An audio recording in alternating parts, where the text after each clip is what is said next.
රජයෙන් ලබා දෙන ගංවතුර සහන මුදල් ලබා ගන්නේ කෙසේද? සම්පූර්ණ ක්‍රියාවලිය පියවරෙන් පියවර ගංවතුරෙන් හානි වූ පවුල්වලට රජය විසින් මූල්‍ය ආධාර ලබා දෙනවා. මේ මුදල රුපියල් 10,000 සිට 50,000ක දක්වා වෙන්න පුළුවන්. මේ මුදල ලොකු ගාණක් වගේ නොපෙනුනත් මේ අවස්ථාවේ එය ඔබට ගොඩක් උදව් විය හැකියි. හානිය තරම අනුව මුදල වෙනස් වෙනවා. මෙන්න ඔබ අයදුම් කරන්න ඕනේ කරන සම්පූර්ණ ක්‍රියාවලිය. කාටද සහන මුදල් ලැබෙන්නේ? ගංවතුරෙන් නිවස හානි වූ පවුල්, ගෘහභාණ්ඩ හානි වූ අය, ජීවනෝපාය අහිමි වූ පවුල්, භෝග හානි වූ ගොවීන්, ව්‍යාපාර හානි වූ කුඩා ව්‍යාපාරිකයන්, තුවාල ලැබූ අයට අයදුම් කරන්න පුළුවන්. නමුත් ඔබ ආපදාවෙන් බලපෑමට ලක් වූ ප්‍රදේශයක් ජීවත් වෙන්න ඕනේ. ප්‍රාදේශීය ලේකම් කාර්යාලය ප්‍රකාශ කරන ලයිස්තුවේ අවශ්‍ය ලියකියවිලි මොනවද? ජාතික හැඳුනුම්පත තිබීම අනිවාර්යයි. මේ දේවලුත් විනාශ වෙලා නම් ඒවා හදාගන්න හැටි මුල ඉදල සම්පූර්ණ ලිස්තරයක් අපි දාන්න බලාපොරොත්තු වෙනවා.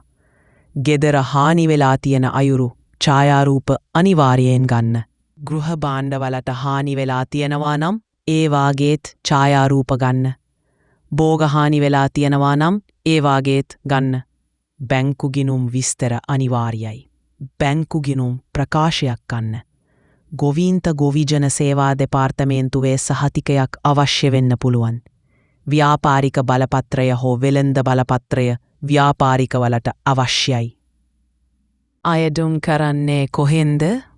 ඔබේ ප්‍රාදේශීය ලේකම් කාර්යාලය තමයි මුල්ම තැන.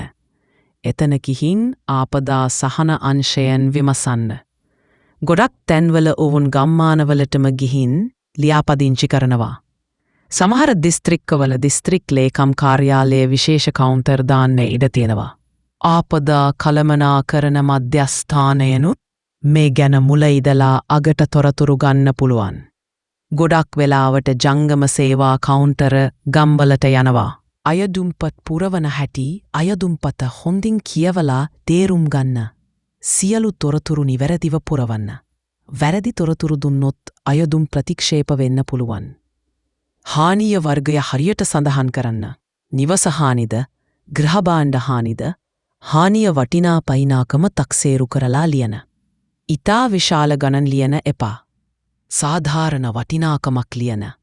බැංකු ගිණුම් අංකය හොඳින් පරීක්ෂා කරලා ලියන. වැරදි ගිණුම් අංකයක් දුන්නොත් මුදල් යන්නේ වෙන කෙනෙකුට. අත්සන දාන තැන් හරියට අත්සන දාන්න. සත්‍යාපන ක්‍රියාවලිය අයදුම්පත දීලා ඉවර වුණාට පස්සේ නිලධාරීන් ඔබේ නිවසට පරීක්ෂා කිරීමකට එනවා. මේකට සූදානම් වෙන්න. හානි වුණු තැන් අවුන්ට පෙන්වන්න. ඡායාරූප තියනව නම් පෙන්වන්න. අසල්වාසීන්ගේ සාක්ෂි අවශ්‍ය වෙනත් පුළුවන්. ග්‍රාම නිලධාරියා හෝ ගොඩනැගිලි සමාජිකයා හානිය සනාථ කරන ඕනේ. ඔවුන්ගේ වාර්තාව ප්‍රාදේශීය ලේකම් කාර්යාලයට යනවා. එතැනින් දිස්ත්‍රික් ලේකම් කාර්යාලයට යනවා. අවසානයේ ආපදා කළමනාකරන අමාත්‍යාංශයේ අනුමැතිය ලැබෙනවා. මුදල් ලැබෙන්නේ කොහොමද? මුදල් කෙලින්ම ඔබේ බැංකු ගිණුමට බැරවෙනවා. මුදල් පැමිණි බව SMS පණිවිඩයකින් දැනුම් දෙනවා. බැංකුවට ගිහින් මුදල් ගන්න පුළුවන්. කිසිම මුදලක් කඩයිමක් විදිහට අය කරන්නේ නැහැ. හානියේ තරමානුව මුදල් වෙනස් වෙනවා. කුඩා හානිවලට රුපියල් 10 අසන විතර දෙනවා. මධ්‍යම හානිවලට රුපියල් 5 අසන විතර. විශාල හානිවලට රුපියල් 50 අසන දක්වා දෙන්න පුළුවන්. සම්පූර්ණයෙන්ම නිවස විනාශ වෙලා තියෙනවා නම් වැඩි මුදලක් ලැබෙන්නත් පුළුවන්. කාලසීමා දැනගන්න ගංවතුරෙන් පසු ඉක්මනින් අයදුම් කරන. සාමාන්‍යයෙන් සති 2-3 ඇතුළත අයදුම් කරන කියලා කියනවා. ප්‍රමාද වෙච්ච අයදුම් ප්‍රතික්ෂේප වෙන්න පුළුවන්. මුදල් ලැබෙන්න මාස 1.5-2 ගත වෙන්න පුළුවන්. ඉවසීම තියාගන්න. සත්‍යාපන ක්‍රියාවලියට කාලය යනවා. ගොඩක් අයදුම් තියෙනවා නම් තවත් ප්‍රමාද වෙනවා. නමුත් මුදල් අනිවාර්යනේ ලැබෙනවා ඔබේ අයදුම නිවැරදි නම්. මුදල් නොලැබුණොත් කරන්නේ මොකද? කාලසීමාව ඉක්ම වුණත් මුදල් නොලැබුණා නම් ප්‍රාදේශීය ලේකම් කාර්යාලයෙන් විමසන්න. ඔබේ අයදුම්පත් තත්ත්වය පරීක්ෂා කරන්න කියන්න. අයදුම්පත් ප්‍රතික්ෂේප වෙලා තියෙනවා නම් හේතුව විමසන්න. නැවත අයදුම් කරන්න පුළුවන්ද අහන්න. දිස්ත්‍රික්ෂණයේ කාර්යාලයට ලිඛිත පැමිණිල්ලක් කරන්න පුළුවන්ද? ජාතික ආපදා සහන සේවා මධ්‍යස්ථානය හොට්ලයින් අංකය අමතන්න.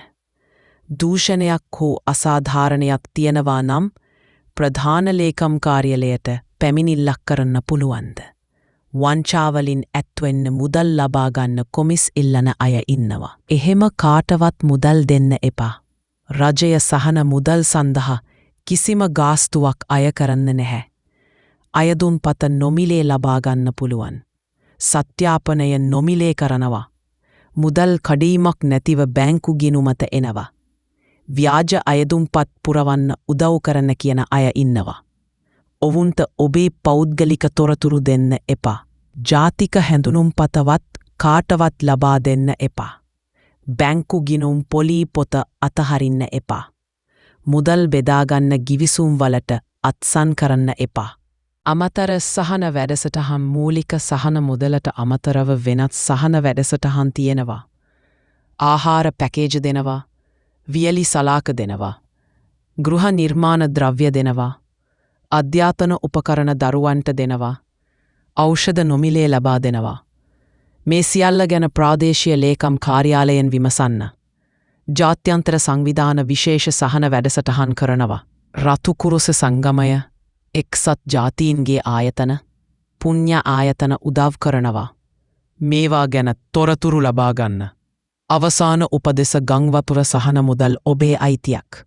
නිවැරදිව අයද්දුම් කළොත් මුදල් අනිවාර්යයෙන් ලැබෙනවා. ඉවසීම තියාගන්න. වංචවලින් ඈත්තු ඉන්න. රජය නිල නිලධාරීන් හරහා විතරක් කටයුතු කරන්න. ශක්තිමත්ව ඉදිරියට යන්න.